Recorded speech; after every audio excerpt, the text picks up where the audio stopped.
Meclis Komisyonu 18 Şubat tarihinde kendi raporunu tamamladı ve bitirdi.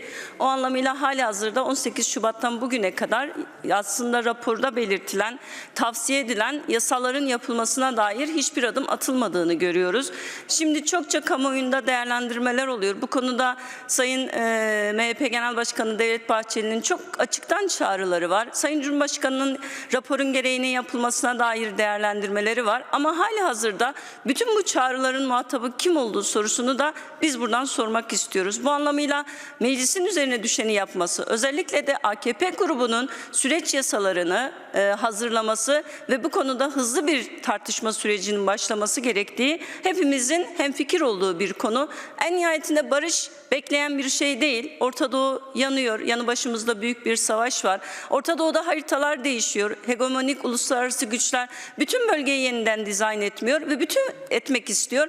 Ve bütün bu alt üst oluşun içerisinde tabii ki Türkiye'nin de kendi iç barışını sağlaması en önemli korunma yöntemlerinden, en önemli bu alt üst oluştan sağlıklı yara almadan kurtulmasının yolunu açıyor. O anlamıyla bu sürece gerçekten kıymet biçmek, tarihi bir sürecin eşiğinde olduğumuzun farkındalığıyla hiçbir iktidar oy hesabı gütmeden, gündelik siyasi polemiklerin bir aracı, bir parçası yapmadan sürece hassasiyetle, ciddiyetle ve hızlıca ele alacak şekilde yaklaşmak gerektiğini ben de ifade etmek istiyorum. O anlamıyla evet, barış tek kanatlı bir kuş değildir. Bu değerlendirmeye katılıyoruz. Bu anlamıyla atılmış adımlara da kıymet biçmek gerekiyor. 27 Şubat'taki Sayın Öcalan'ın silah bırakma, kendi örgütüne yaptığı silah bırakma ve kendini feshetme çağrısı ve arkasından yapılan bütün gelişmeler ve özellikle neredeyse yıl dönümü gelen 11 Temmuz'daki silah yakma töreninin kendisinin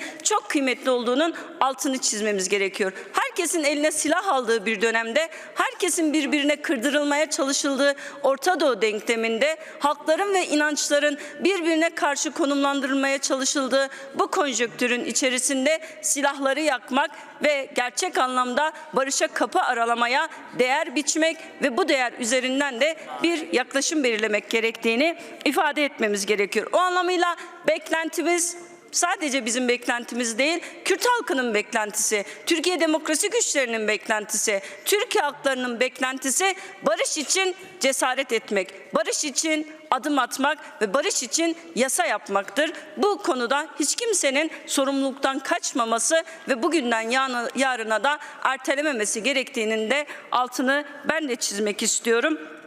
Ve bu konuda da özellikle de meclis başkanına ve iktidar partisine de AKP'ye de çağrı yapmak istediğimi ifade etmek istiyorum. Evet, komisyon raporunu yaptık, işimiz bitti değil. Aslında işimiz yeni başlıyor.